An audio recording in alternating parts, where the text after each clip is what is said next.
있는 자리를 은혜의 자리로 만들어 버리라. 있는 자리를 은혜의 자리로 만들어 버리라라는 제목으로 하나님 말씀 증거하도록 하겠습니다.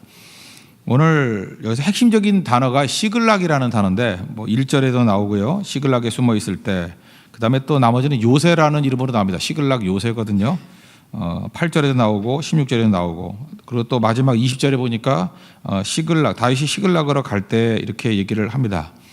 시글락은 다윗이 자기 자신의 목숨을 위해서 숨어 다닐 때의 장소를 얘기하고 있습니다. 한마디로 해서 신앙 없는 도망이에요. 블레셋으로 도망친 게 2번이거든요. 첫 번째 실수해서 미친 척하면서 도망쳐 나왔죠. 그리고 또 블레셋으로 간다고요. 그러니까 불신앙의 도망심이 2번이었습니다. 근데 그때 그 블레셋 장군들이 그러잖아요. 저거 골리앗 죽인 사람인데 나중에 배반하면 어떻게 하느냐. 그래서 목숨의 위기 가운데 놓이게 되었습니다. 그래서 또 간신히 따로 지내게 됐죠. 그게 시글락입니다.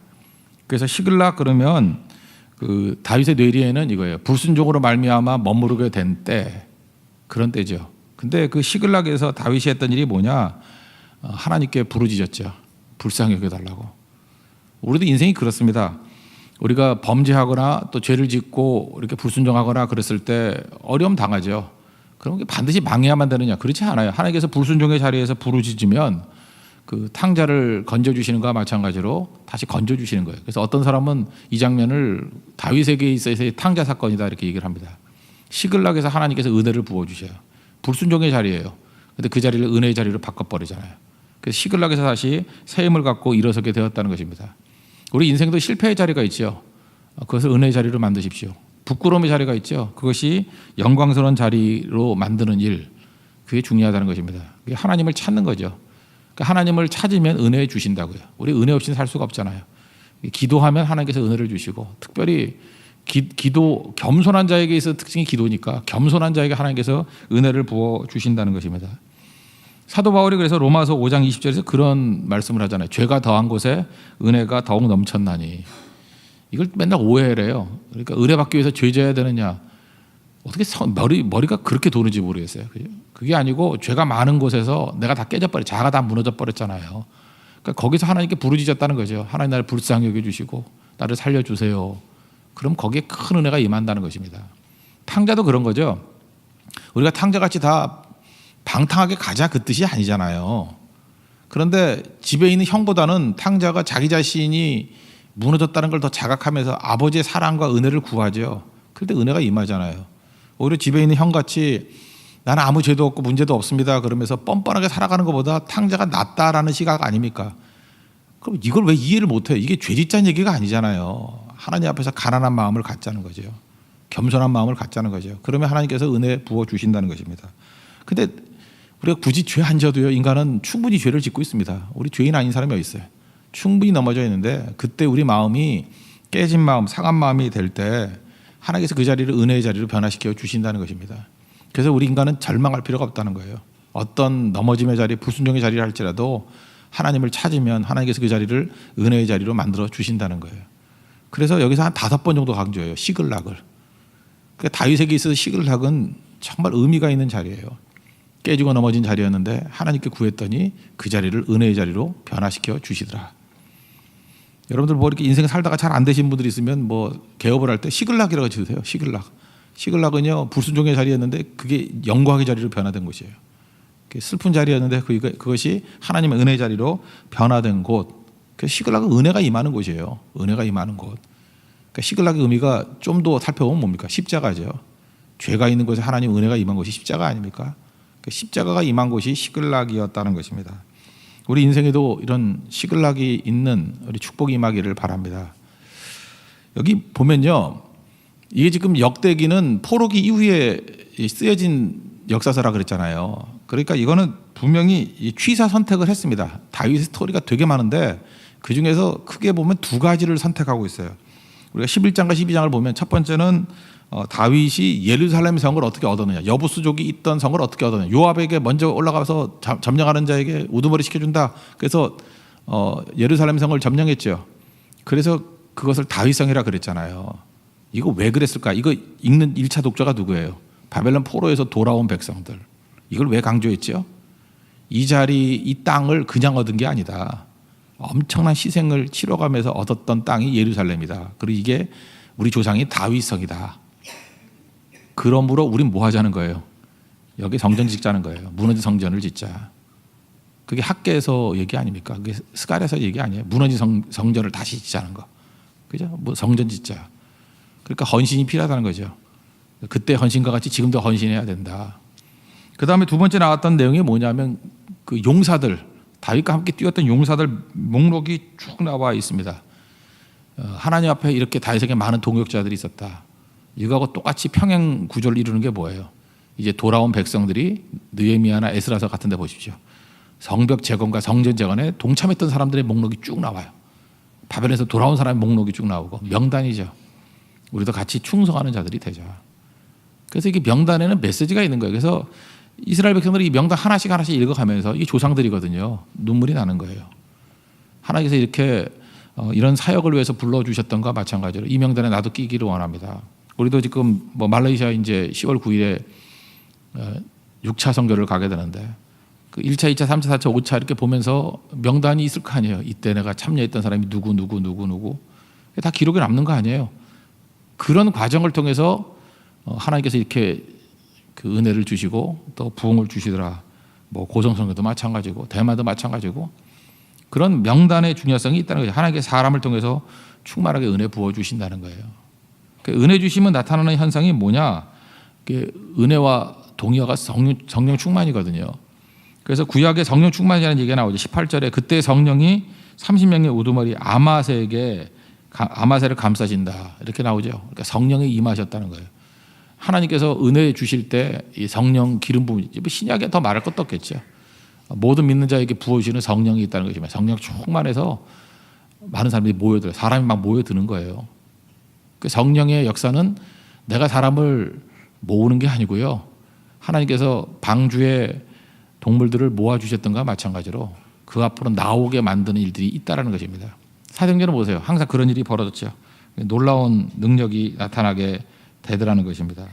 그래서 성령 충만의 첫 번째 증거가 뭐냐? 사람들이 모여든다는 거예요. 22절 보세요. 그때 사람이 날마다 다윗에게로 돌아와서 돕고자 하며 큰 군대를 이루어 하나님의 군대와 같았더라.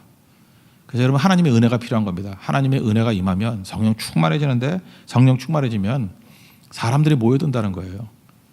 뭐 교회도 사람이 모여들게 될 것이고 여러 사업체도 사람이 모여들게 될 것이고 무슨 일을 하든지 사람들이 모여들게 되는 은혜가 임하게 된다는 것입니다. 여러분 하나님의 은혜가 넘쳐나길 원합니다. 그래서 많은 영혼들을 살리고 영혼들이 모여드는 그 영적 깔때기 같은 은혜가 임하기를 바랍니다.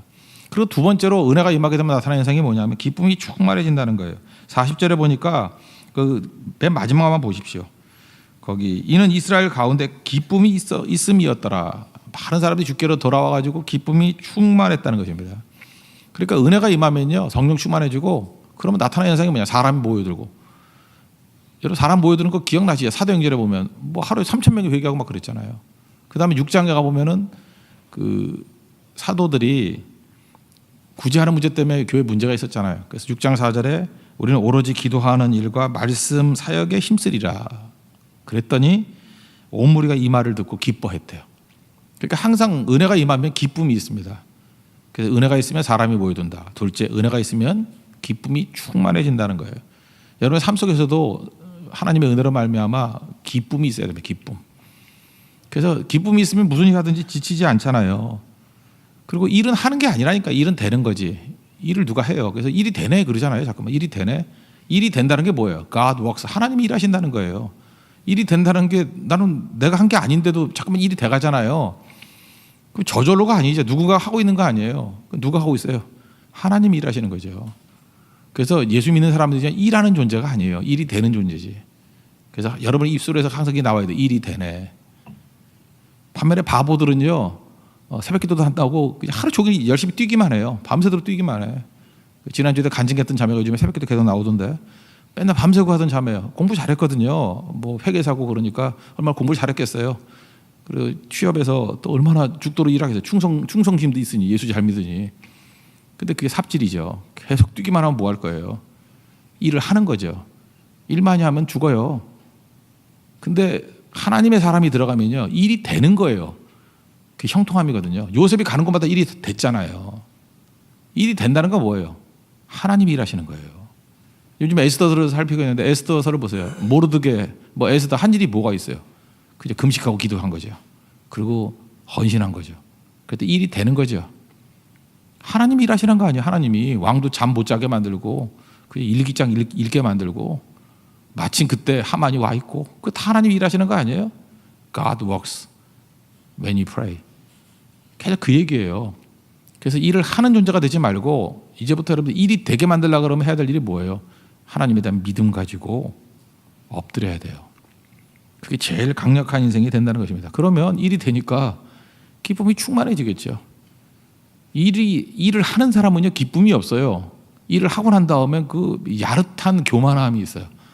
괜히 그 다리 덜덜 떨면서 내가 얼마나 힘들었는지 알아 뭐 이러고 뭐 저런 인간이 다 있나 이런 생각이 들죠. 일을 했기 때문에 그래요. 일을 하면은 교만해져요. 일을 하면 항상 문제가 생긴다니까요. 근데 일이 되는 거예요. 하나님이 일하시는 거예요. 성령이 일하시는 모습이 되더라는 것입니다. 그렇기 때문에 기쁨이 넘치는 거죠. 그래서 세 번째 내용은 뭐냐면 은혜가 임하게 되면은 자기 자신을 드러내는 게 없어진다는 거예요. 자기 자신을 드러내는 게 없어지고 이렇게 감추임이 있어요. 그래서 교회가 성령 충만함이 없이 은혜 없이 일을 하면은 지치고요, 깨지고요. 그리고 또 일이 된다 할지라도 자기가 일을 하는 거기 때문에 자꾸만 드러내려고 그래요. 여러분 생색내기가 없는 교회가 되기 위해서 필요한 게 뭔지 아십니까? 그게 성령 충만이에요. 은혜가 임하면 절대로 자기 자신의 생색을 내지 않습니다. 성령 충만 아니면은 인간적인 모습이 자꾸만 드러나게 된다는 거예요. 여기도 18절에 보니까 성령이 아마사에게 감싸게 되니까 그도 자기를 주장하는 게 없어요. 그죠? 하나님께서 하셨다 그러고 그 주변에 있는 다른 용사들도 동일한 일들이 벌어지게 되더라는 것입니다. 여러분 자기를 드러내게 되면요 나중에 초라해집니다. 그것만큼 초라해지는 게 없어요. 근데 자기를 드러내지 않고 일할 수 있는 인간이 누가 있겠어요? 없어요. 딱 한 가지 조건이 있어요. 성령 충만하면 그게 가능해요. 그래서 성령 없이 일하면 반드시 문제가 된다는 것입니다. 그래서 교회에서 제일 골치 아픈 사람이 누구냐 하면은 뭐 여러 가지가 있겠지만 성령 없이 일하는 사람이에요. 성령 없이 죽어라 일하면 보기도 안쓰럽고, 그죠? 나중에 그거 시한폭탄이라니까요. 성령 없이 막 일하다 보면은 자기가 나가 떨어지든지 아니면은 반드시 무리를 일으켜요. 무리를 막 교회에 혼돈을 일으킨다든지. 그래서 언제나 성령 충만함이 있어야 되는 거죠. 그래서 빌립보서 3장 3절을 보니까 하나님의 성령으로 봉사하며, 봉사는 내 힘으로 봉사하며 죽도록 봉사하며 그렇게 말하지 않고 하나님의 성령으로 봉사하며 그리스도 예수로 자랑하고 육체를 신뢰하지 아니하는 것.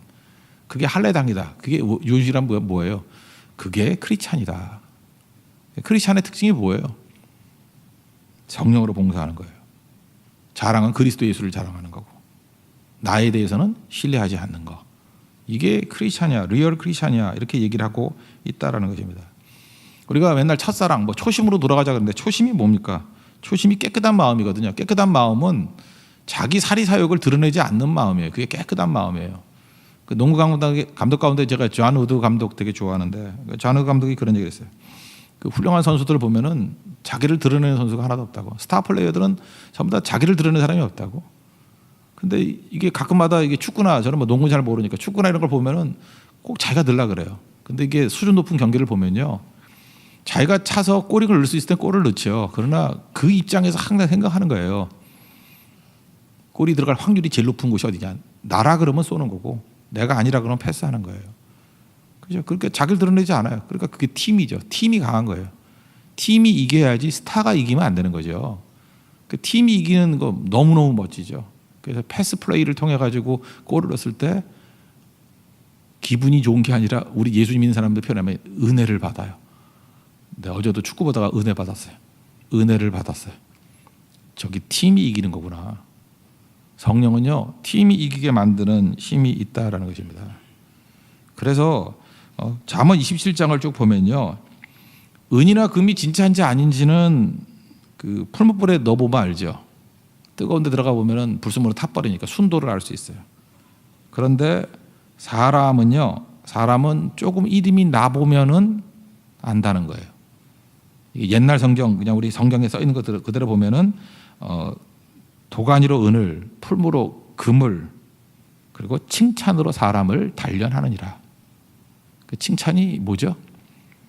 그 사람이 조금 이름이 난다는 거예요. 조금 이렇게 유명해진다는 거예요. 그러면 그 사람의 순도가, 그 사람의 본전이 뭔지 금방 알게 된다라는 것입니다. 마귀가 죽었다 깨나도 못하는 게 뭐예요? 단순함이죠. 단순함은 주만 바라보는 거예요.